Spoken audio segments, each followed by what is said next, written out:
Corporate స్థాయి వైద్యం అతి తక్కువ ఖర్చుతో అందరికీ అందిస్తుంది మీ మెడిస్టార్ హాస్పిటల్.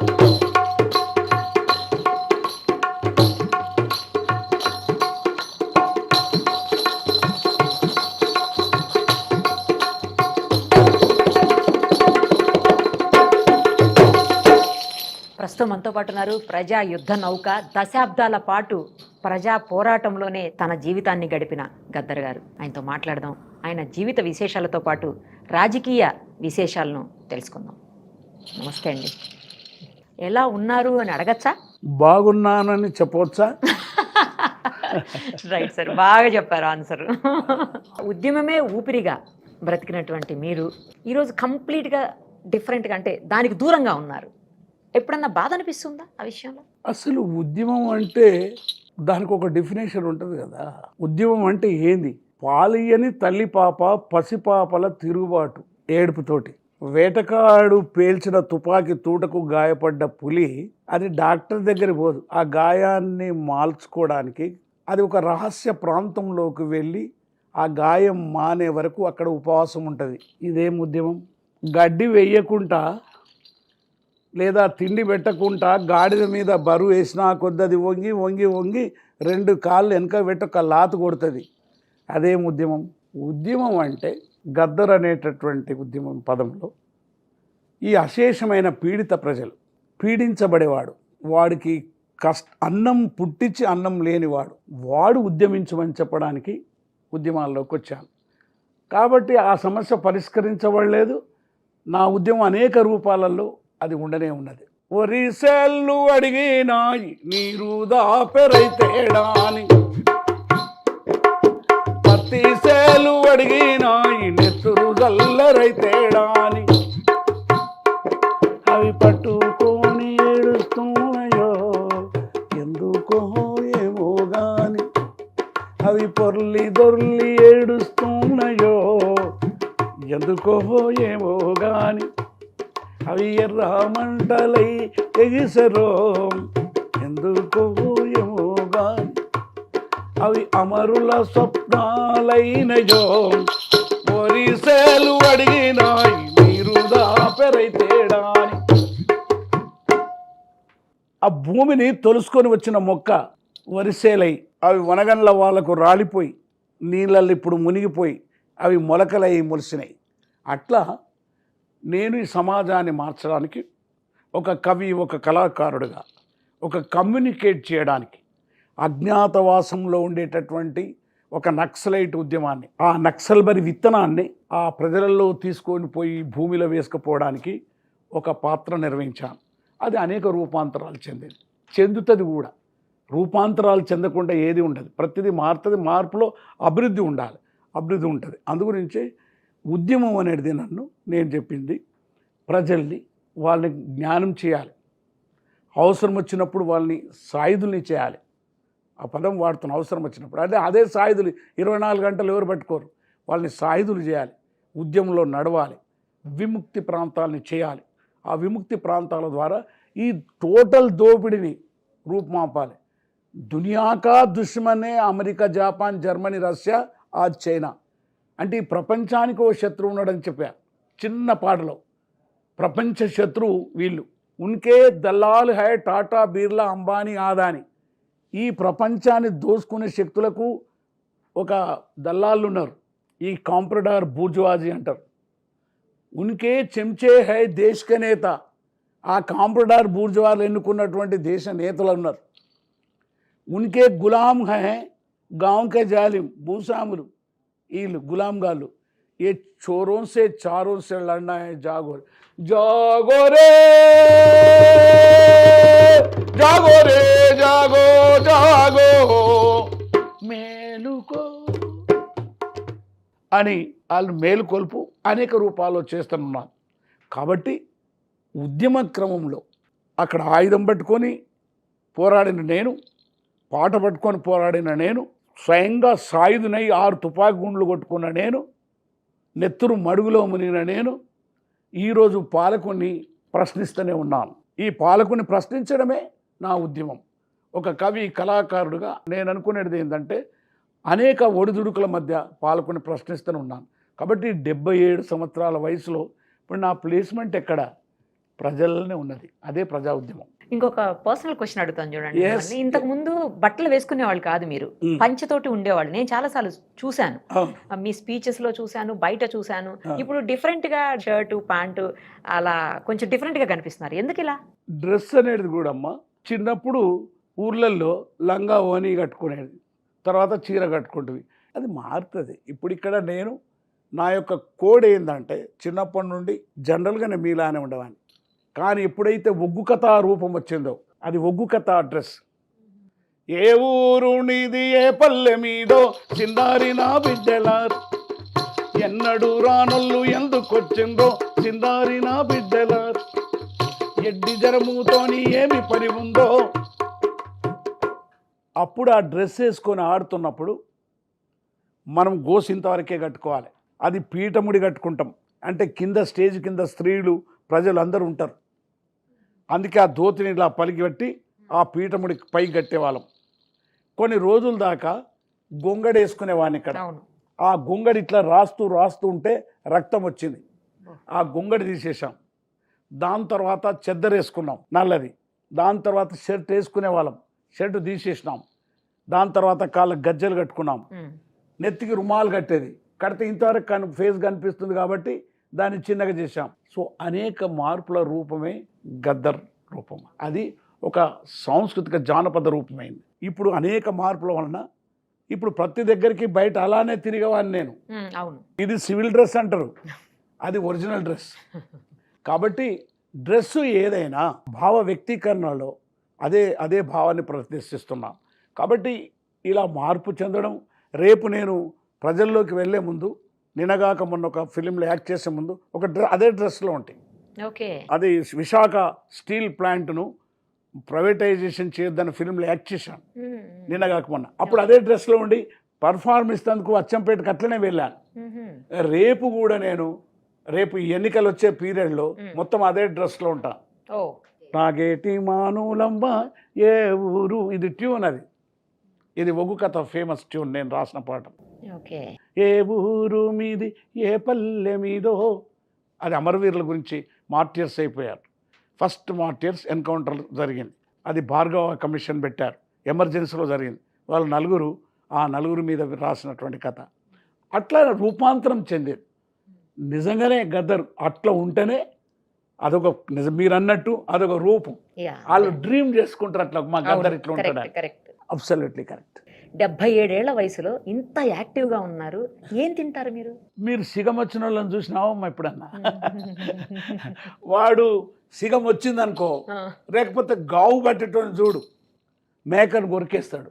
ఎప్పుడైనా ఈ శక్తి, ఎమోషన్ అనేది ఏజ్ను బట్టి కాక థింకింగ్ని బట్టి ఉంటుంది. రేలారే ఓ అడవిలో విన్న రాగం. అయ్యో రయ్యో ఓ రయ్యో అప్పల కొండో రెండో రన్నో అన్నాలమ్ము అడవికొచ్చిన రమ్ము ఆటలాడుదాము పాటపాడుదాయ్ తుపాకులందుకొని తూర్పుకు పోదాము. అయ్యో రయ్యో అప్పల కొండో. ఇప్పుడు నేను అలాగ వెళ్ళిపోయినా, ఏది చెప్తానో దాంట్లో జీవిస్తా నేను. పాట, యాక్టింగు, మాట చెప్పడం వేరే కాదు. అది నేను చిన్నప్పటి నుండి నా తల్లిదండ్రుల నుంచి నేర్చుకున్నది. సో శక్తి అనేది కూడా అప్పటంత లేదు. మీరు అన్నట్టు నేను ఎగిరి దుంకేది, ఇప్పుడు అంత దుంకపోవచ్చు. కానీ ఏది లేకున్న వాయిస్ ఓ నాగరిడ ఓహో నాగరిడ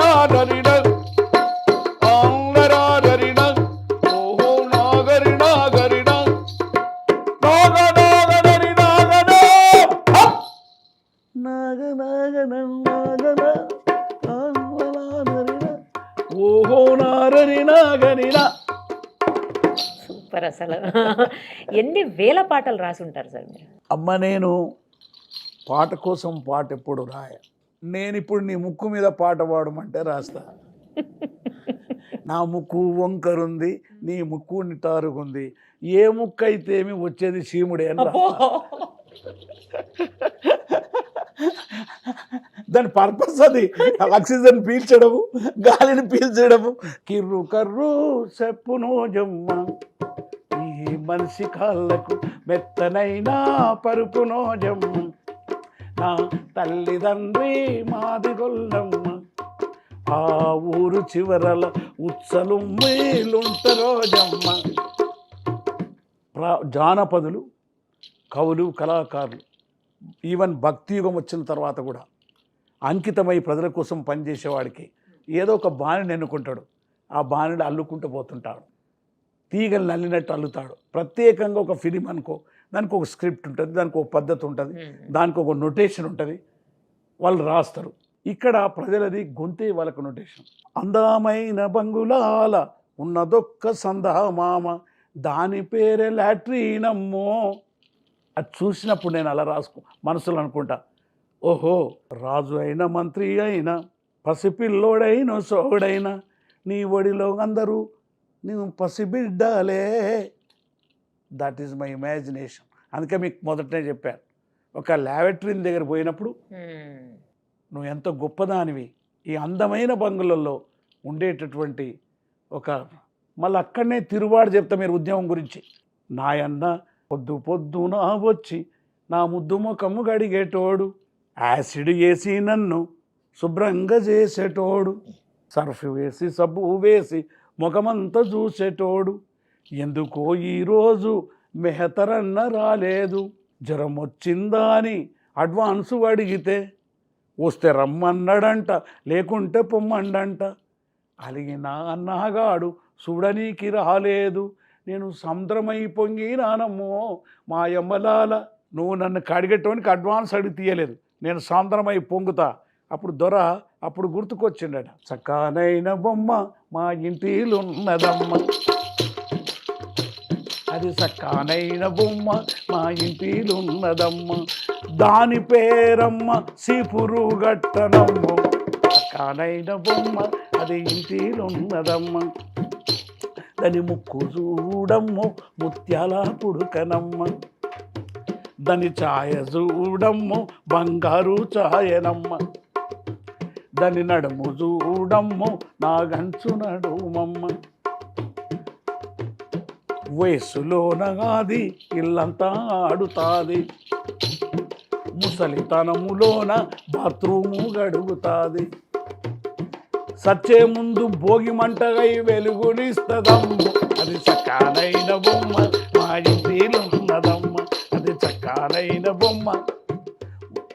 ఉద్యమం అన్నావు కదా, ఒక్క నంగాడేమో నా మొగడు లేనప్పుడు, అద్దు మరాతిరిలో దర్వాజ సప్పుడా నా మొగడు వచ్చెనాని నే మురుసుకుంటానమ్మ, దర్వాజ తెరిచి చూస్తే ఆ ఇసపు గుడ్డోడు ఇగిలిచ్చి చూసినాడు, ఒళ్ళంతా నాది మండి అటు ఇటు చూస్తుంటే దర్వాజ పక్కనున్న సీపూరు గట్టనమ్మ, నా తోడు ఉంటనం సీపూరు తీసుకొని వని సింగారిస్తేనమ్మ, వాడు గోడ దుంకబోయి గోకీల పడ్డడం.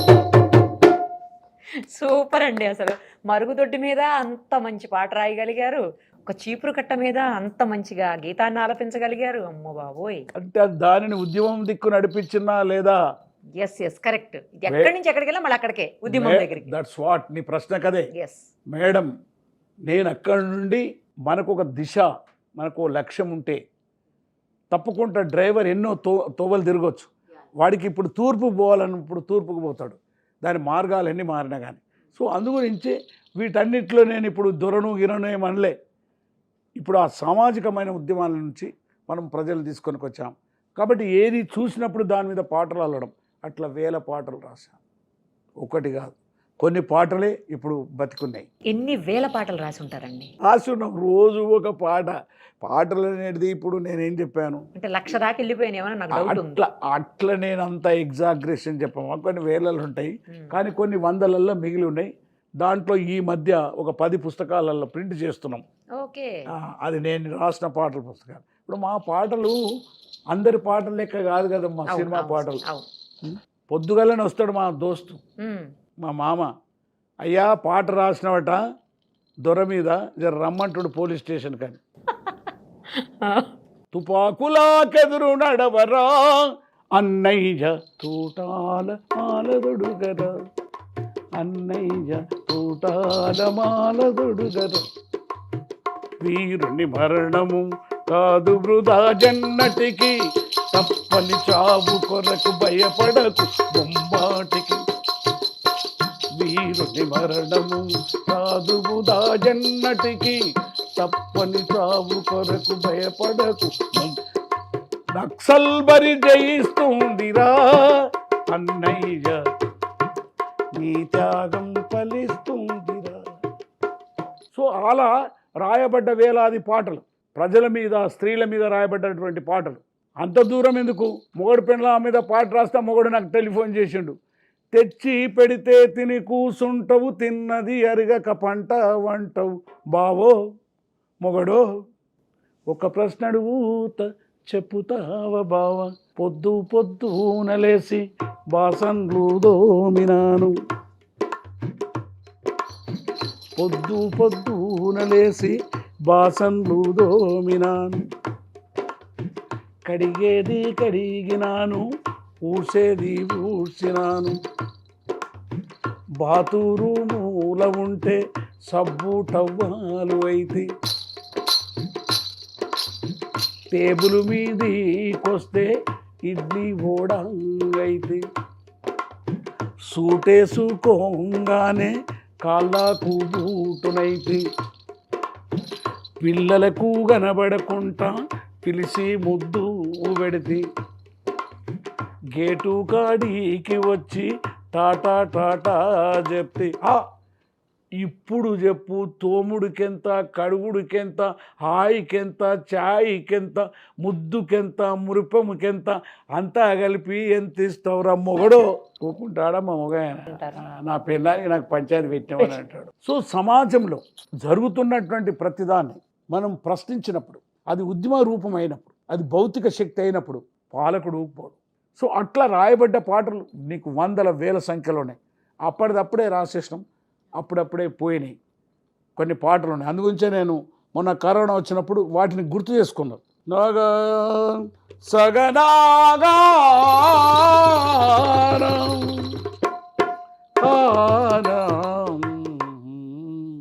నాగనాది నాగాలో నాగానా.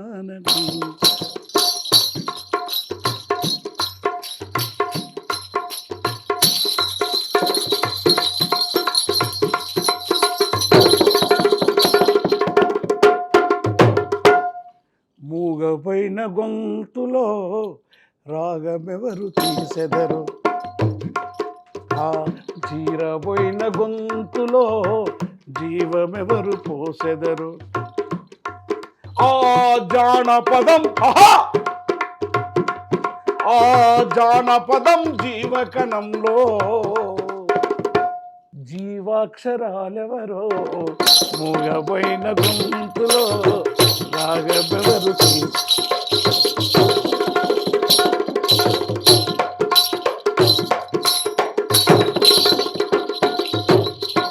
ఆ పలిగిపోయిన డప్పు మీద దరువులెవరు వేసెదరు, ఆ చినిగిపోయిన దోతి రుమాలును ఎవరు చుట్టుకుందురు. సగనగనగానిగా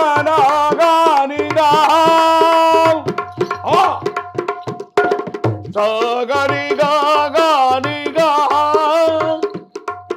ఆ రాలిపోయిన గజ్జలను ఎవరు దాసుకుందురు, ఆ చిత్తుబొత్తు కాగితాలను ఎవరు ఏర్చి పేర్చెదరు. సోసనిగా ఆనగా సగానా. ఆ తుపాకులకు ఎదురు నడిసిన పూటనెవరు దాసెదరు.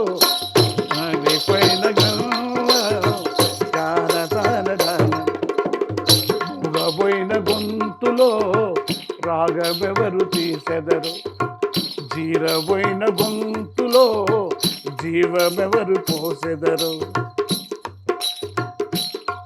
ఆ జానపదం జీవకణంలో ఆహా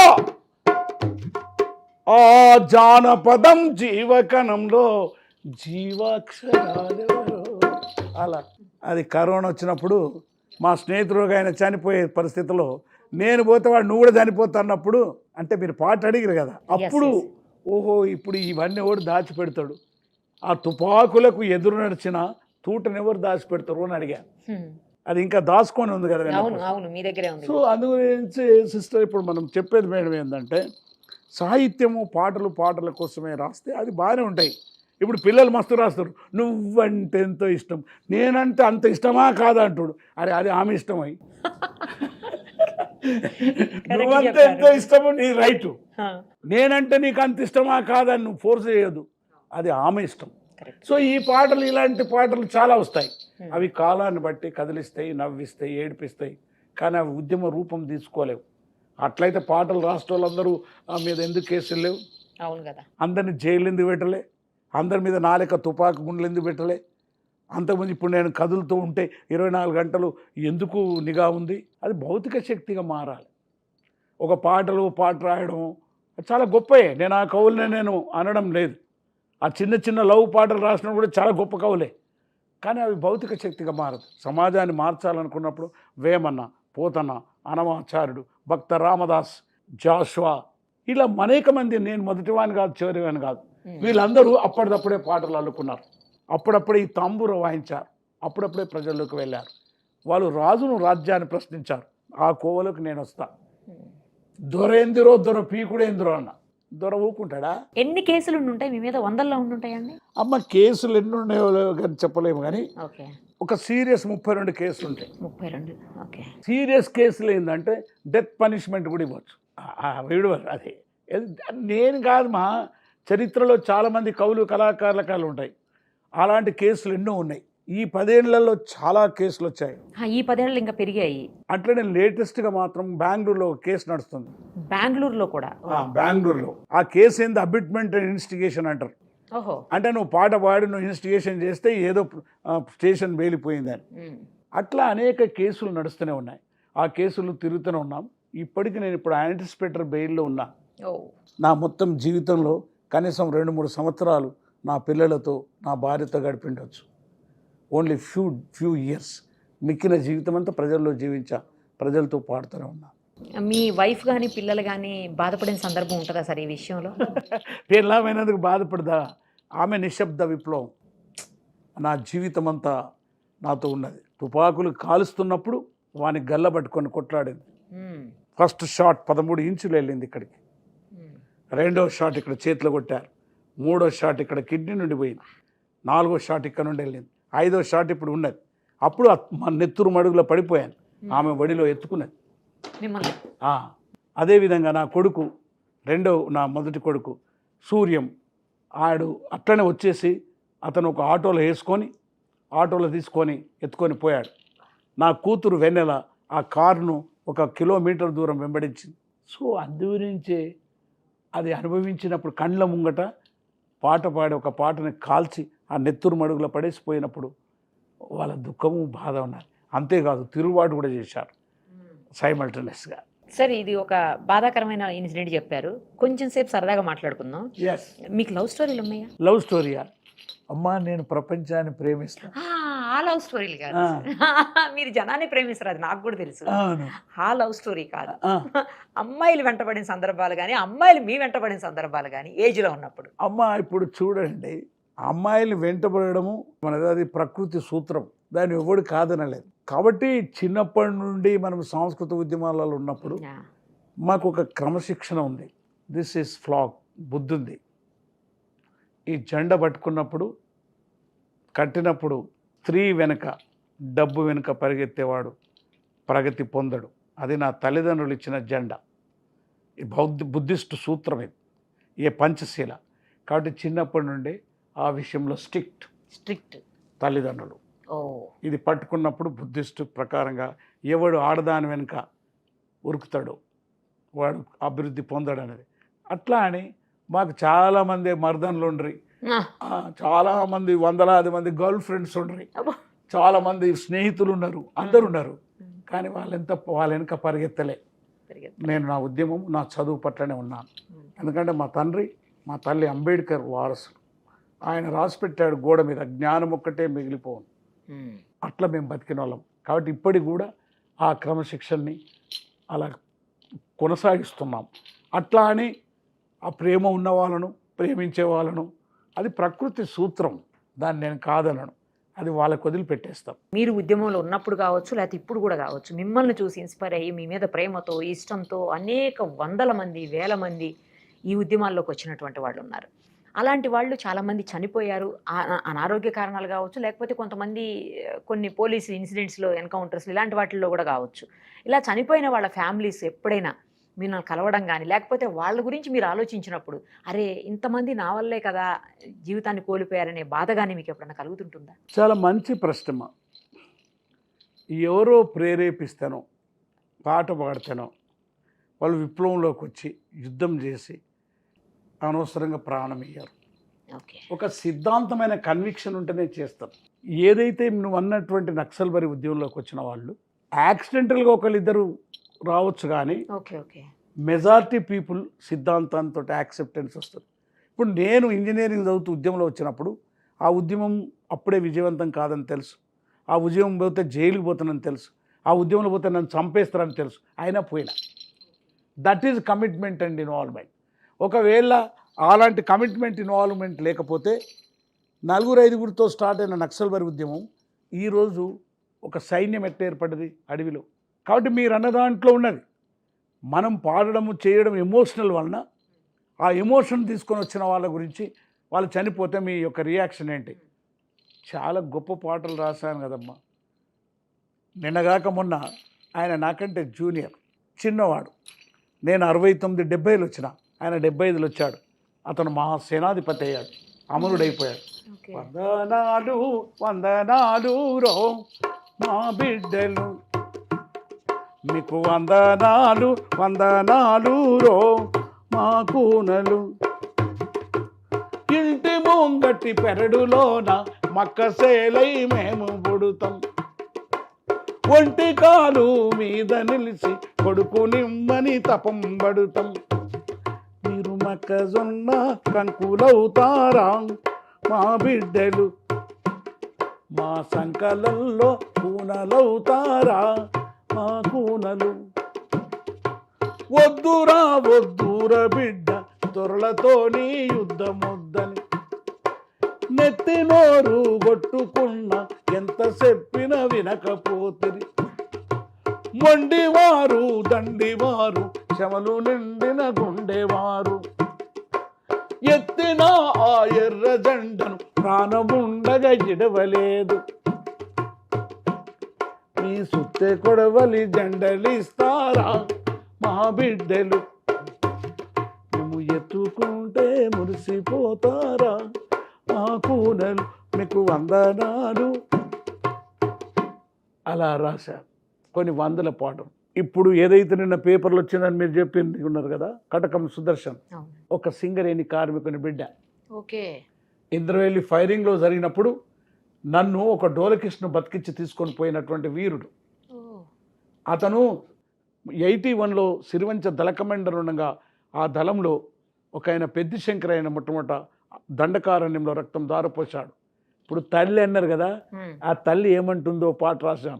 సూర్యుడు చంద్రుడు సుట్టమై రాంగో కాలాకు నీలిచ్చి కన్నీళ్లు తీసే, అడవిలో ఎర్రమల్లె పూసినదన్నా అడివన్నలందారు బాగున్నారన్నా, పెద్ద తోట్ల పెద్ద మల్లె వాడిపోయింది, పెద్ది శంకారన్న యాడున్నాడన్నా, పెద్ది శంకారన్న. అంత గొప్ప పాట రాశాను, చాలా ఫేమస్. మీరు అడిగారు కదా ఆ ఉద్యమంలో.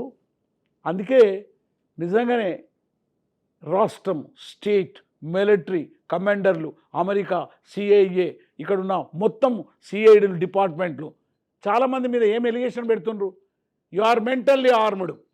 మన డీజీపీ హెచ్ఏ దొర నన్ను అంటుండే, సార్ నేను ఏం చేస్తున్నట్టు పాటలు రాసిన, పాటలు పాడుతున్నా, బండి వెనక బండి కట్టి పాడినా, పాదం మీద పుట్టుమచ్చనై పాడినా, ఇంకేం పాడినా. No no no, you are mentally armed అంటాడు. నేను కాదు మెంటల్లీ ఆర్మ్డ్. ప్రజలుని అలా నెట్టివేసింది పాలక వర్గాలు, వ్యవస్థ అని చెప్తున్నారు. సో అందుగురించి ఉద్యమంలోకి ఎవరి కమిట్మెంట్ తోటి వచ్చారు. ఓకే. ఆ ఉద్యమంలో కమిట్మెంట్ లేకుంటే ఉండలేరు. ఒక మనిషి 59 సంవత్సరాలు ఉంటాడా? ఒక మనిషి తుపాకీ తూటాలు పట్టుకొని అడవిలో ఉంటారా? ఎంతమంది అమ్మాయిలు అబ్బాయిలు వచ్చారు. ఒకవేళ 2 అడుగులు నేను వెనుకకు వస్తే నాతో పాటు అడవిలో ఉన్న సైన్యం అంతా వెనకే రావాలి కదా నీ లెక్క ప్రకారం. అట్లేం రారు, అట్లేం లొంగిపోరు. ఆయన గద్దర్ కావచ్చు, గంగయ్య కావచ్చు, ఎవడన్నా కావచ్చు. కాబట్టి ఆ ఉద్యమం సజీవంగా ఉంటుంది. ఆ అమరులు వాళ్ళకు జ్ఞాపకం ఉంటుంది, వాళ్ళ చరిత్ర వాళ్ళకి లెక్కించబడుతుంది అనేది నా ఉద్దేశం. ఆ జీవితంలోంచి ఇప్పుడు రాజకీయ జీవితంలోకి రావాలని కోరుకుంటున్నారు మీరు. ఏదో ఒక పార్టీ నుంచి పోటీ చేస్తారో లేకపోతే మీరే స్వయంగా పోటీ చేస్తారో తెలియదు, ఇండిపెండెంట్గా పోటీ చేయబోతున్నారని వింటున్నాము. ఎందుకు ఆ జీవితం నుంచి ఈ జీవితాన్ని కోరుకుంటున్నారు? మనము 69-70లో నక్సల్ బరి ఉద్యమ రాజకీయాల్ని ఫస్ట్ టైం విన్నా. నేను ఒక బుద్ధిస్ట్ అంబేద్కర్ వాదిని. ఇంజనీరింగ్ చదువుతున్నప్పుడు హాస్టల్లో ఉండేవాడిని. హాస్టల్లో ఉన్న విద్యార్థులలో డిస్కస్ జరిగేది, నక్సలైట్లు ప్రజల కోసం ప్రాణం ఇస్తారనేది. ఓకే. ఆ నక్సలైట్లను వెతుక్కుంటే తిరిగే వాళ్ళం ఎట్లుంటారో అని. అందరు అనేది నక్సలైట్లు అండర్ గ్రౌండ్లో ఉంటారా అని. నాకు అర్థమయ్యేది కాదు. మా ఫ్రెండ్స్ని అడిగేది నిజంగా, అండర్ గ్రౌండ్లో ఉంటే గాలి ఎట్లా వీలుస్తారు, ఏం చేస్తారు అని. మరి అజ్ఞాతవాసం అండర్ గ్రౌండ్ అంటే కనిపించకుండా శత్రువు దొరుకుంటుంటారు అనేది. వాళ్ళని వెతుక్కుంటూ ఉండేవాళ్ళం. అప్పుడు 69 తెలంగాణ ఉద్యమం వచ్చింది. ఆ ఉద్యమంలో దెబ్బతినిపోయింది. అందరం తిండి లేదు, హాస్టల్లో బంద్ అయిపోయినాయి, హోటల్లో పనిచేసేవాడిని. ఓకే. ఎస్, అట్లా జీవితం స్టార్ట్ అయింది. చిన్న వయసు 20 ఏళ్ళే, బ్రహ్మాండమైన తెగింపు. చిన్నప్పటి నుండి నా తల్లిదండ్రులు ఇచ్చిన స్పిరిట్. అరే అంటే వాడిని 12 సార్లు అరే అనేవాడిని. వా. ఒకసారి తంతే 2 సార్లు తన్నాలి, అది మా తల్లిదండ్రులు చెప్పింది. ఏడ్చుకుంటూ ఇంటికి వస్తే మా తల్లిదండ్రులు తంతారు. ఓకే. వాడు ఎంత పెద్దోడు కానీ పైల్వాన్ కానీ వాడు దాన్ని ఏంటంటే నువ్వు 2 తన్నాలి, అది నేర్పించారు. ఎందుకంటే మేము బాంచోళ్ళం, దొరల గడి కింద ఇట్లా వంగిన వాళ్ళం, అంటరాని జాతిలో పుట్టిన అగ్గిపులలం. వాళ్ళని కాళ్ళ చెప్పులా చూశారు మమ్మల్ని ఒరే అరే అంటోళ్ళు. అలా గడి ముందు వంగబెట్టి మా తాతల భుజాల మీద, ఈపుల మీద రాళ్ళెత్తిన వాళ్ళు ఇప్పుడున్న ఈ దొరలు, ఈ భూస్వాములు. అక్కడి నుండి వచ్చిన వాళ్ళం. కానీ అంబేద్కర్ వాదులం కాబట్టి అంత చదువుకున్నాం. మా అక్క మేజర్ ఇంట్లోకి ఇచ్చారు. అప్పుడు ఆ కాలంలో ఎంఏ ఇంగ్లీష్ చదివింది మా 3 అక్కలు. మా అన్న పేరు నరసింగరావు, నా పేరు విఠలరావు అని పిలవాల్సింది ఎవడన్నా. అరే విఠల్ అంటే వాడిని తోముతాం. That is our blood. అట్లా వచ్చిన ఇక్కడ నక్సలైట్లు అంటేనంటే నిజంగానే కదా మా బీదోళ్ళ గురించి కొట్లాడే వాళ్ళని వచ్చాం. తో ఆ నక్సల్ బరి ఉద్యమంలోకి మనం వచ్చిన తర్వాత ఆ నక్సలైట్ పాలసీస్ ఏంది, ఆయుధాలు పట్టుకొని గ్రామాలకు వెళ్ళి విముక్తి ప్రాంతాలని చేసి నీకు ఢిల్లీ పట్టుకోవాలి. ఆ రాజకీయాలను తీసుకున్న నేను ఆ పాటలు రాసి ప్రజల్లోకి వెళ్ళాను. చెప్పడమే కాదు, ప్రజల్లోకి వెళ్ళాను, గ్రామాలు తిరిగాను, అడవిలోకి వెళ్ళాను, మిలిటరీ ట్రైనింగ్ తీసుకున్నాను, ఆయుధాలు పట్టుకున్నాను, పోరాటం చేశాను. కానీ కొంతకాలం అయిన తర్వాత పార్టీ పిలుపు మేరకు బయటకు వచ్చాను. లక్షలాది మంది ప్రజలు వచ్చారు, వరంగల్ కానీ ఇక్కడ కానీ. ఈ జరుగుతున్న మధ్యకాలంలో దేశం ప్రజల నుంచి మనం ఎందుకు దూరం అవుతున్నాం అనేది నా ప్రశ్న. పోరాడేదేదో ప్రజల మధ్యనే ఉండి పోరాడచ్చు కదా, ఎందుకు దాక్కుని? దాక్కోవడం అని కాదు, నాకు వచ్చిన ప్రశ్న అదే. మనం ఇప్పుడు మన మేము అడవిలో ఉన్నాం కదా, స్థావర ప్రాంతాలు ఇంకా ఏర్పడినప్పుడు, డిఫెన్స్లో ఉన్నప్పుడు ప్రజా సంఘాలు ఉండాలి. మన ప్రజా సంఘాలు లేనప్పుడు, ప్రజలతో సంబంధాలు లేకుండా మనం ఎంతకాలం వీళ్ళతో కొట్లాడతాం అంటే ఎక్కడో తేడా ఉంది. సో ఇక్కడ నేను చెప్పదలుచుకున్నది మంచి ఎగ్జాంపుల్ ఇస్తున్నా. ఇది మాది గొల్లవాడ, ఇది వెనకబడ్డవాడ, ఇది ఉన్నొల్లవాడ, ఇది బాపనొల్లవాడ. ఇట్లుంటుంది ఊరు. ఇక్కడ క్లాసే లేదు, ఉన్నోడు లేనోడే కాదు, కులం కూడా ఉంది. Okay okay. ఈ దేశంలో మహాత్మా పూలే అంబేద్కర్లు, ఈ దేశంలో సాయుధ పోరాటం అదంతా విజయవంతం కాదు. ఇక్కడ కులాన్ని సమస్యను కూడా మనం తీసుకోవాలి. ఈ కుల నిర్మూలన, క్లాస్ నిర్మూలన సైమల్టేనియస్గా జరగాలి, రైలు పట్టాల లెక్క. లేకపోతే ఎన్ని సాయుధ పోరాటాలు చేసినా కానీ మనం వెనక్కి వస్తాము, వాడు ఆయుధంలో టాప్ ఉంటాడు. ఈ దేశంలో ఏ సాయుధ పోరాటాలు విజయవంతం కాలేదని చెప్పిన వాళ్ళు పూలే అంబేద్కర్, బిర్సా ముండా, సైనికుల తిరుగుబాటు.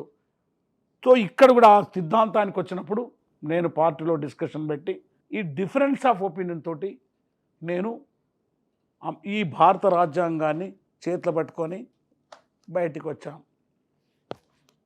భారతమాత రాజ్యాంగం అభాగ్యుల ఆయుధం, 7 తరాల త్యాగము, జ్ఞానయుద్ధముల గ్రంథము. That is parliamentary democracy. ఆ భారత రాజ్యాంగాన్ని తీసుకొని మనం ప్రజల దగ్గరికి వెళ్ళాలనే నిర్ణయంలో భాగంగా నా అత్యంత ప్రాణం లాంటి పార్టీకి దండం పెట్టి ఎస్ సిన్సియర్గా నేను వెళ్తున్నా అని చెప్పి బయట వచ్చి గత 10 ఏళ్ల నుండి సేవ్ కాన్స్టిట్యూషన్ సేవ్ డెమోక్రసీ అని చెప్పి దాని తర్వాత ఫస్ట్ టైం నేను ఓటు వద్దన్నవాన్ని నేను ఓటు వేసి పార్లమెంట్ రాజకీయం కూడా కాలే. ఇప్పుడు కూడా ఓట్ల విప్లవం వర్ధిల్లాలి. కవులారా, కళాకారుల, జర్నలిస్టులారా, మీరు ఓట్ల యుద్ధానికి సిద్ధంగా అండి. ప్రతి ఇల్లును మీరు ఒక బూత్ చేయండి, కమిటీ చేయండి. నీ భార్య పిల్లల్ని అందరినీ కూర్చోబెట్టి ఓటు ఎట్లొచ్చింది, ఎంత పవర్ఫుల్ అని ప్రజలకు చెప్పండి. మీరు ఏ పరిస్థితులలో ఎవరికైనా ఓటు వేయండి, కానీ దాన్ని అమ్ముకోకండి. ఆ ఓటు అమ్ముకోకండి, దాన్ని కుదవబెట్టకండి. ఆ ఓటు ఒక గొప్ప ఆయుధం. సో 2 విధాలుగా అధికారం వస్తుంది కదా. సాయుధ పోరాటం ద్వారా అధికారం రావాలి, ఓట్ల ద్వారా అధికారం రావాలి. కాబట్టి ఒక మధ్య పీరియడ్లో మేము శాంతి చర్చలు జరిగినట్టు ఆయుధాలు కొంతసేపు ఆపినాం కదా. అవును, మధ్యలో 2004లో శాంతి చర్చలు చేసినట్టే ఈ సంధి పీరియడ్లో కూడా మనం కాదు ఎన్నికలకు పోవడం. ఆ రోజు నేను ఇచ్చిన పిలుపది నేను కాదు, ఓట్లు వచ్చి గెలిచి ఎమ్మెల్యే ఎంపీ అయ్యే కాదు. కానీ ఓట్లకు పోయే వాళ్ళు ఎవరైతే ఉన్నారో వాళ్ళు అక్కడ కూడా పార్లమెంటరీ డెమోక్రసీలో అసెంబ్లీలో కూడా పోరాటం చేసే ఒక రాజకీయ శక్తి ఉండాలి, ఒక ప్రెషర్ గ్రూప్ ఉండాలి అనే ఒక ఒపీనియన్ తోటి నేను చాలా ఉద్యమాలు చేశాను. ఇప్పుడు ఈ దశలో ఈ భారత రాజ్యాంగం డెఫ్యూజ్ అయిపోయింది. మొన్న పార్లమెంట్లో చాలా చారిత్రాత్మకమైన స్టేట్మెంట్ ఇస్తున్నా. మన పార్లమెంట్లో ప్రధానమంత్రి గారు ఈ భారత రాజ్యాంగాన్ని మన భారతదేశం జెండాను తీసుకొని పోలే, ఎప్పుడో సనాతనంగా ఉన్నటువంటి రాజదండనం తీసుకొని పోయి పెట్టాడు. అలాంటి చారిత్రక దశలో ఆ పార్లమెంటు కానీ అసెంబ్లీకి వెళ్ళి పాలకుని ప్రశ్నించాలనుకున్నాను. ఈ రాష్ట్రంలో కేసీఆర్ ఎక్కడ నిలబడతాడో అక్కడ ఎన్నికల్లో నిలబడాలని ఈ మధ్యనే ఓ నిర్ణయం తీసుకున్నాను. కానీ ఆ నిర్ణయం ఏదైతుందో అనేక మంది కవులు, కళాకారుల మధ్య చర్చించి నిర్ణయిస్తాను. గద్దర్ గారి జీవితంలో ఎన్నిసార్లు తుపాకీ ఎక్కుపెట్టుంటారు? నేనా? మీరే. నేను పాటను ఎక్కుపెట్టినమ్మా. నేను తుపాకీ పట్టుకొని చీమని కూడా చంపలే. అంతేనా? అంతేనమ్మా. నేను ఎక్కువ పెట్టారు అన్నాను కానీ చంపారు అనలే. నేను తుపాకీని ట్రైనింగ్ తీసుకున్నా, అన్ని ట్రైనింగ్ తీసుకున్నా నా రక్షణ కోసం. ఓకే, ఎస్, నా ఆత్మరక్షణ కోసం. కానీ నా ప్రొఫెషన్ అంతా నువ్వెట్లా జర్నలిస్టువో నేను పాటలు రాసి, డ్యాన్సులు చేసి, డ్రామా చేసి ప్రజల్ని చైతన్యవంతం చేయడం జరిగింది. అందుకే ఇక్కడ 2 విషయాలు ఉన్నాయమ్మా. చాలా మంచి ప్రశ్న వేశావు. శరీరం అనేది ఒక పదార్థం అయినప్పుడు మనది ఇక్కడ నుండి ఇక్కడ దాకా కానా కపడా ఔర్ మకాన్ కావాలి. కరెక్ట్. కానీ ఇక్కడికి మాత్రము మెదడు ఉంది, మెదడుకు ఆలోచన అనే శక్తి ఉంది కాబట్టి దీనికి జ్ఞానం కావాలి. Exactly correct. The cultural revolution is the most important in the world. అందుకించే ప్రపంచము వరల్డ్ బ్యాంక్ వచ్చినాక వాళ్ళు ఏమన్నారు, సాంస్కృతిక దండయాత్ర, ఆర్థిక దండయాత్ర అండ్ పొలిటికల్ దండయాత్ర చేయమన్నాడు. గ్లోబలైజేషన్ వచ్చినాక చాలా ఇంపార్టెంట్ ముచ్చట చెప్తున్నా. ఈరోజు ఎందుకు ఇట్లా మనం వర్క్ చేస్తున్నాం, ఇదంతా గ్లోబలైజేషన్లో భాగం. కాకవాడు ఒక ఫిలాసఫీ కూడా ఉండాలన్నాడు. ఏం ఫిలాసఫీ అన్నాడు? Market is my philosophy, profit is my God, cheap labour is my mother country. So అట్లా సాంస్కృతికమైన దండయాత్రను ముఖ్యం. ఇప్పుడు భక్తి యుగం తీసుకుందాం, లేదా ఒక ఫిలిం ఇండస్ట్రీ తీసుకుందాం, కల్చరల్ ఫ్రంట్ తీసుకుందాం. ఆ మొత్తం ఉద్యమంలో నా పాత్ర, నేను సాంస్కృతిక సేనాధిపతినే, నో డౌట్. నాతో పనిచేసినటువంటి అనేక మంది కవులు, కళాకారులు, అమ్మాయిలు వాళ్ళు అమరవీరులు అయిపోయారు. ఎస్, నాతో పాడిన వాళ్ళు అనేక మంది అమరవీరులు అయిపోయారు. ఎంతోమంది అమరవీరులను ఇలా ఎత్తుకొని పయనించాను. తుపాకీ చప్పుళ్ళ శబ్దాల మధ్య ఎన్నో సంవత్సరాలు కలిపిన మీరు ఇప్పుడు బయటకు వచ్చి జనం మధ్యన గడుపుతుంటే ఏ జీవితం మీకు బాగా అనిపిస్తోంది? అమ్మ, తుపాకీ శబ్దాలు, యుద్ధం ఎప్పుడైనా కొంతకాలమే ఉంటుంది. మహాభారత యుద్ధం ఎన్ని రోజులు జరిగింది? మొగుడు పెళ్ళాం కొట్లాడితే ఎంతసేపు కొట్లాడతారు? కొట్లాట అనేది, యుద్ధం అనేది అది ఫైనల్గా అనివార్యం. ఆ కృష్ణుడు కూడా అంటాడు మహాభారత యుద్ధం అవుతున్నప్పుడు, అర్జున తప్పదా యుద్ధం బావా అంటే తప్పదు పోయి. అందుకనించే ఈ వ్యవస్థ, ఈ దోపిడీ వ్యవస్థ మనకందరికీ ఎవడు హ్యాపీగా ఉండి చెప్పండి అమ్మా. 1,00,000 రూపాయలు ఉన్నవాడికి ఈ హైదరాబాద్లో వాడి ఇల్లు కిరాయి గట్ట అంత ఈఎంఐ, అదేమంటారు కదా ఈఎంఐ, ఆ ఈఎంఐ కింద పోయింది వాంది. ఎవరినన్నా హ్యాపీగా ఉన్నాడా చూపించు నాకు. 25 తారీఖు నుండి లెక్క పెడుతుంటే 25, 26, 27, 28, 29, 30 ఫస్ట్ నాట్ సెకండ్ జీతం రాలేదు. Why this tears? ఎందుకు ఇంత కన్నీళ్ళ బాధ ఈ దేశంలో? భారతదేశం భాగ్యసీమర సకల సంపదకు కొదవలేదుర, బంగారు పంటల భూములున్నాయి, చావులేని మరి వనదులుర, అంగట్లోన అన్ని ఉన్నాయి, అల్లుని నోట్లో చెవిని ఉన్నట్లు. సకల సంపదలు గల్ల దేశంలో దరిద్రమెట్టుందో మాయమ్మల్లా. అది ఎవరిని అడిగినా కానీ వాని ముఖం మీద సంతోషం లేదు. Who is happy in this country? అందుగురించే నేనేమంటుంటే ఇన్ని సకల సంపదలు గల దేశంలో ప్రజలు రివోల్ట్ చేస్తున్నాం, అనేక రూపంలో తిరుగుబాటు చేస్తున్నాం. మన ఇంట్లో పోయి నా వైఫ్ని అడిగితే ఆమె మొట్టమొదటి అంటూ ఏం పాటయ్యా ఈ గ్యాస్ ధర పెరిగిన ధర దించుమని పాడు అంటుంది. That is practical life. Correct. That is what ప్రజలు చెప్పేది. గ్యాస్ ధర లేదు అంటే కట్టెల పొయ్యి ఉన్నప్పుడు నయం ఉండే ఇంకో కట్టెలు తీసుకొచ్చుకుంటుండేవి, బొగ్గు పొయ్యి ఉన్నప్పుడు నయం ఉండే ఇంత బొగ్గు కొనుక్కొచ్చుకుంటుండేవి, కిరోసిన్ ఉంటే కిరోసిన్ తెచ్చుకుంటుంటేవి, కరెంట్ ఉంటే కరెంటు, ఇవన్నీ తీసేపిస్తేవి, గ్యాస్ పెడితేవి. ఇప్పుడు గ్యాస్ లేకుంటే అన్నం లేదు. అది నీ జీవితంలో భాగమైంది.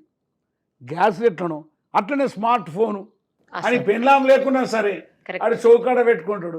నేను ఎంత స్మార్ట్గా ఉన్నాను మామ, నాకు స్మార్ట్ ఫోను కొని మామ, సెల్ఫీ తీసుకొని ఫ్రేము కట్టుకొని అద్దంలో నిన్ను చూసి ముద్దు పెట్టుకుంటాను, నేనెంత స్మార్ట్గా ఉన్నాను మామ. వాడు పరిశాన్ అవుతాడు. నీ అమ్మ నీకెందుకే స్మార్ట్ ఫోను? చిన్నది సున్నం డబ్బు ఉంటే తిన్నా, పిల్లలు పండుకున్నారా పండుకున్నారు, పండుకుందామా పండుకుందాం, 3 మాటలు. నీకెందుకే అంటాడు. ఈ డెడ్ క్యాపిటల్ ఎందుకు 1,00,000 రూపాయలు అంటది.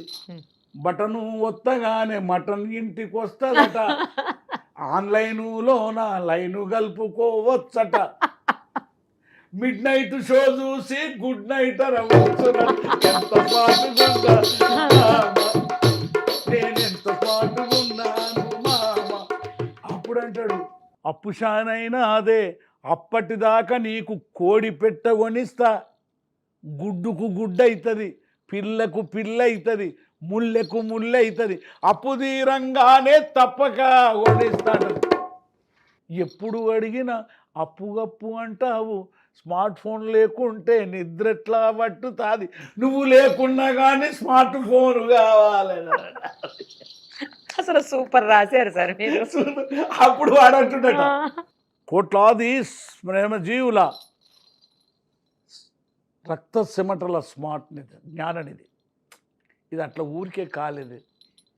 కోట్లాది శ్రమజీవుల రక్త సిమటల జ్ఞాననిధి, మూర్ఖుల సేతబడి మూర్చబోయినాదే పిల్ల, నువ్వు జ్ఞానం నేర్చుకుంటే తప్పక కొనిస్తా పిల్ల అన్నాడట. So what I want to say, సాంస్కృతిక ఉద్యమం చాలా వరకు ఉంటాను, సాయుధ ఉద్యమం. అందుగురించే నేను ఆ పార్టీకి నేను ఇప్పుడు అపీల్ చేస్తున్నా, ఆ మహావీరునికి జోహార్లు చెప్తూ కొంతకాలం మన ఆయుధాలని మహాభారతంలో చెప్పినట్టు జంబి చెట్టు మీద పెడదాం. అస్త్ర సన్యాసం, నేను సన్యాసాన్ని ఒప్పుకోను, నేను కూడా సన్యాసం చేయలే. మీ ద్వారా చెప్తున్నా, అందరూ అనుకుంటారు అన్న ఇప్పుడు దాకా వాడింది అదే కదా. మనిషికి కొట్లాడాలన్న శక్తి ఉంటే దుమ్ము తీసి కూడా కంట కొడితే అది అవుతుంది. కారం పొడి కొల్లె పోసుకొని రజాకారులతో కొట్టాడింది తెలంగాణ. ఉట్టి కారం పొడి ఆయుధం అవుతుంది. ఆయుధం అంటే ఏందమ్మా, తుపాకేనా? వాని థింకింగ్, ఆలోచన విధానం తిరుగుబాటు, చీమలు పామును చంపినట్టు. అందుగురించే ఆ విధంగా మనకు ఉద్యమంలోకి రావాలని, అందుకే వాళ్ళకి మనం అపీల్ చేస్తున్నాం. నా సహచరులకు కొంతకాలం నీకు జంబి చెట్టు మీద పెట్టండి, ఇట్లా అన్నందుకు నువ్వు అన్యాయం చేసావు అని అనొచ్చు పార్టీ. తప్పకుండా దాన్ని శిరసావించడానికని నేను చెప్పదలుచుకుంది పోయి చెప్తున్నా. ఎస్, మనం అడవిలో లీనమైనాం, ప్రజలతో కదిలాం, అశేషమైన కోట్లాది మంది ప్రజలు ఉన్నారు. వీళ్ళని కూడా మేలుకొల్పుదాం. ప్రజాయుద్ధం అంటే ప్రజల యుద్ధంలో భాగస్తులు కావాలి. 1:99 ఉండాలి. 1:99. ఒక్కడు ఆయుధం పట్టిండంటే 99 మంది ఉండాలి, అప్పుడు విజయం సాధిస్తాం. ఈరోజు మనం ఇద్దరం మాట్లాడుతున్నామంటే ఒక లైట్ వెలిగించేవాడు, ఒక టేబుల్ పెట్టినవాడు, ఒక ఛాయ్ ఇచ్చేవాడు, ఇద్దరు కెమెరామెన్లు, ఇంతమంది కలిస్తే ఈ సమష్టి వలన మనది ప్రజల దగ్గరికి పోయింది. కానీ మనం ఇద్దరం చేస్తేనే ప్రజల దగ్గరికి పోయిందంటే అది ఒకటి భ్రమ. Correct, team work. Yes, that is a team work. So అలాంటి ఉద్యమాన్ని వస్తుంది తప్పకుండా. యుద్ధం యుద్ధం యుద్ధం, ఫాసిజానికి ప్రజాస్వామ్యముకు మధ్యన జరిగే యుద్ధం. జయ హో జయ హో జయ హో జయ హో. అడవి తల్లికి అడవి దొంగలకు మధ్యన జరిగే యుద్ధం. భూస్వాములకు రైతన్నలకు మధ్యన జరిగే యుద్ధం. ఇది యుద్ధం యుద్ధం యుద్ధం, ఇది ధర్మయుద్ధము చెల్లి, ఇది న్యాయ యుద్ధము చెల్లి. అనేక మంది రక్తం ధారపోసిన యుద్ధం, ఇది శాంతి వీరుల యుద్ధం. ఇది యుద్ధం యుద్ధం యుద్ధం, ఇది ధర్మయుద్ధము చెల్లి, ఇది ధర్మయుద్ధము తమ్మి. రైట్. మీరు ఇప్పుడు పాలిటిక్స్లోకి రావాలనుకుంటున్నారు, వాట్ ఐ మీన్ మీరు కాంటెస్ట్ చేయాలనుకుంటున్నారు. ఈ కాంటెస్ట్ చేయాలంటే మీ దగ్గర ఏమో నేను విన్నాను చాలామంది చెప్తుంటా, ఆయన దగ్గర అసలు ఆర్థికంగా స్తోమత లేదు, పెద్దగా ఎక్కువ సౌండ్ కాదు, ఆయన ఎక్కువ ఆస్తులున్న వ్యక్తి కాదు అని చెప్పేసి. మరి అలాంటప్పుడు పార్టీ లేదా రాజకీయాల్లోకి వస్తే అసలు డబ్బు లేనిదే పని కాదు. ప్రజలు ఓట్లు వేయాలంటే డబ్బులు ఖర్చు పెట్టాల్సిందే. మనం చూస్తున్నాం ప్రజెంట్ జరుగుతున్నది. మరి ఇప్పుడు మీరు డబ్బు లేకుండా వచ్చి ఏం చేద్దాం అనుకుంటున్నారు, ఎలా నెగ్గుకు రాగాలనుకుంటున్నారు? కరెక్ట్గా మీరు చెప్పేది. మనీ, మీడియా, మాఫియా, కోఫియా, తోఫియా అది ఓటుని ఇట్లా బంధించింది. మరి నీ దగ్గర ఏం లేవు, ఎట్లా విడిపిస్తావు అనేదే ప్రశ్న. అసలు ఈ చరిత్రలో మహాప్రవక్తలు కానీ, సన్యాసులు కానీ, దేవుళ్ళు కానీ అంత దూరం ఎందుకు? మహాభారత యుద్ధంలో కొట్లాడినటువంటి 5 పాండవులు, ఒక కృష్ణుడు స్ట్రాటజిస్ట్ కానీ వాళ్ళ దగ్గర కూడా పైసలు లేకుండే, రాజ్యం లేకుండే, అధికారం లేకుండే. ఆ రోజులు వేరు, ఈ రోజులు వేరు. రోజులు ఏది మారైనా యుద్ధం అధికారం కోసమే జరిగింది కదా. నువ్వు నా దగ్గర పైసలు లేవనుకుంటున్నావు, నా దగ్గర కోట్లాది రూపాయలు ఉన్నాయి. ఈ తెలుగు ప్రజలు ప్రతి ఇంట్లో ఎవరు లేకున్నా ఒక ఆడబిడ్డకు నీ ద్వారా అప్పీల్ చేస్తున్నా. మల్లె తీగకు పందిరి పోలే, మస్క చీకటిలో వెన్నెల పోలే, నీ పాదం మీద పుట్టు మచ్చనై సెల్లెమ్మ, తోబుట్టు రుణం తీర్చుకుంటేనే మాయమ్మ. అమ్మ, నీ పాదం మీద పుట్టు మచ్చనై నిన్ను కొట్టకుండా, నిన్ను చిన్నప్పుడే పెళ్లి చేయకుండా, నీ మొగడు నిన్ను ఎల్లగొట్టకుండా, నిన్నెవడు హింసించకుండా, నిన్ను మహా చెల్లెగా బతికించుకుంటా, నాకు ఓటేయమంటే సరిపోదా? మొత్తం ఈ రాష్ట్రంలో ఉన్న అమ్మలు చెల్లెలు అందరు పోయి ఆడి పోగా నా పాట గుర్తుకొస్తుంది, నాకు గుద్దుతారు. కోట్లాది మంది ప్రజలు ప్రేమ ఉంది. ఈ చరిత్రలో చాలా ఉందమ్మా. వావిలాల గోపాలకృష్ణ మహాత్మా గాంధీ దగ్గర డబ్బులు ఉండేనా అమ్మ, గోసి పెట్టుకున్నాడు. అంబేద్కర్ దగ్గర చనిపోయేటున్నాడు, కనీసం ఆయన శవాన్ని తీసుకుపోయేందుకు డబ్బులు లేవు. డబ్బులు ఒక మెటీరియల్, కానీ ప్రజల మనసుల్ని జయించాలి, ప్రజల మనసుల్లోకి వెళ్ళాలి, వాళ్ళ గుండెల్లోకి వెళ్ళాలి. అందుగురించే ఇంకెంతెందుకు అంత పెద్ద బిఎస్పీ నాయకులు కానీ, మహాత్మా గాంధీ కానీ, అసలు స్వతంత్ర పోరాటం చేసిన వాళ్ళు కానీ, పోనీ సన్యాసులు తీసుకోండి, దేవుళ్ళు అనే వాళ్ళ దగ్గర కూడా పైసలు లేకుండే. మరి అట్లా కోట్లాది మంది ప్రజలను ఎలా కదిలించారు? తమ తాత్విక పునాది ద్వారా, తమ ఫిలాసఫీ ద్వారా. నా యొక్క తాత్విక పునాది ఏంది? ఈ ప్రజలందరికీ 2 పూటల అన్నం దొరకాలి, పసిపిల్లలకు పాలు దొరకాలి, ఆవుకు గడ్డి దొరకాలి, అందరూ సుఖంగా బతకాలి. గిదే నా ఫిలాసఫీ. సరే, ఏ పార్టీ తరపున పోటీ చేస్తారు, లేకపోతే సొంతంగా మీరే? అమ్మ, ఇప్పుడు నేను ఏ పార్టీ సభ్యుని కాదు. అవును. నా జీవితం అంతా అత్యంత త్యాగం చేసినటువంటి ఒక నక్సల్బరీ పార్టీ యొక్క సభ్యునిగా బతికి మహత్తరమైన పార్టీగా, త్యాగాల పార్టీలో బతికిన. అది నా త్యాగాల గుర్తు, అదే నా ఐడెంటిటీ. కానీ కొన్ని డిఫరెన్సెస్ వలన 2 అడుగులు వెనక్కి వచ్చాను. ఇప్పుడు నాకు ఒక పార్టీ అంటూ లేదు, ఏ పార్టీలో చేరలే. కాబట్టి నేను ఇప్పుడు ఏమనుకుంటున్నంటే, నా ఆలోచన విధానం ఒక మేనిఫెస్టో రాసి రేపటి తరం ఎట్లా ఉండాలి, ఈ దేశంలో నా మనవరాలు, ఓహో మా తాత ఈ గుట్ట మీదకి ఎక్కనీకి, ఈ కొండ మీదకి ఎక్కనీకి, ఈ అడవిలోకి పోనీకి, లేదా దుర్మార్గాన్ని ఎదుర్కోనికి ఒక దారి వేసిపోయిండు, అనేది తీరుగా ఉండాలి. అందుకే నేను ఒక 5 పేజీల మేనిఫెస్టో రాసుకొని, సింపుల్ మేనిఫెస్టో అమ్మా. ఇంకొక మాటలు చెప్పాలంటే ఇప్పుడున్న సేమ్ పరిస్థితులలో వానికి విద్యా వైద్యం 2 ఇస్తే చాలమ్మా, సగం బర్డెన్ పోతుంది. మీ పోరగాళ్ళకు చదువు నేర్పిస్తా, వాళ్ళ ఆరోగ్యం చూసుకుంటా, మా ఇంటికాడ పడేసిపోమ్మనండి. ఈ దేశంలో సగం దరిద్రం పోతుంది. రెండవది, రైతుకు గిట్టుబాటు ధరిస్తా, రైతును బతికించుకుంటా. మూడవది, కంపెనీని క్లోజ్ చేయను, ప్రైవేటైజేషను, కార్మికంగా కాపాడుకుంటా. అయిపోలేదా? Only 3 programmes. ఇది పెద్ద సమస్య ఏం కాదు మనకు. నేను ఏరోప్లేన్ గడ్డి కొనిస్తా అది అని అంటలేను, లేకుంటే బెల్ట్ షాపులు పెడతా, సారా పెడతా, అది పెడతా, సినిమా పెడతా, ఇవి అనడం లేదు. కాబట్టి అలాంటి ఒక మేనిఫెస్టో రాసుకొని త్వరలోనే ఈ నెల ఆఖరి వరకు తయారు చేసుకొని నేనే ఒక పార్టీని ఊహించి, నేనే ఒక పార్టీని స్థాపించి ఈ కోట్లాది మంది ప్రజలకు ముందు పెడతాను. మీ పార్టీ పేరు తెలుసుకోవచ్చా? నాకే తెలియదు మా. ఇప్పుడు తెలియదా పార్టీ ఇంకా? అనేది నాకే తెలియదు. ఇప్పుడు ఒక పార్టీ అనేది నాకే తెలియదు. అంటే 4-5 నెలల్లో ఎలక్షన్ పెట్టుకొని మీరు ఇంకా పార్టీ పేరు కూడా డిసైడ్ చేసుకోలేదంటే ఎట్లా ప్రజల్లోకి వెళ్ళేది? లే, పార్టీ పేరు అనేది ఒక్కసారి వచ్చిన తర్వాత ప్రజల్లోకి వెళ్ళిపోవాల్సిందే. పార్టీ రిజిస్టర్డే చేయలేదు, పార్టీ పేరు రిజిస్టర్డే చేయలేదు. చాలా కష్టం. ఇప్పుడు 4-5 నెలలే ఉంది. కాబట్టి అయినంత త్వరలో I hope that at the end of this month or first week I will form my own party. Then I will declare it. నన్ను గన్న తల్లులార, తెలుగు తల్లి పల్లెలార,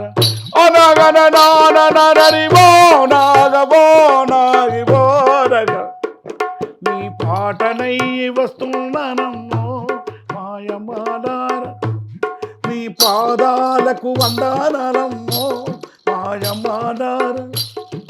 నన్ను గన్న తల్లులార, తెలుగు తల్లి పల్లెలార, నీ పాటనై వస్తున్నానమ్మో మాయమాలార, నీ పాదాలకు వందనాలమ్మో మాయమాలార.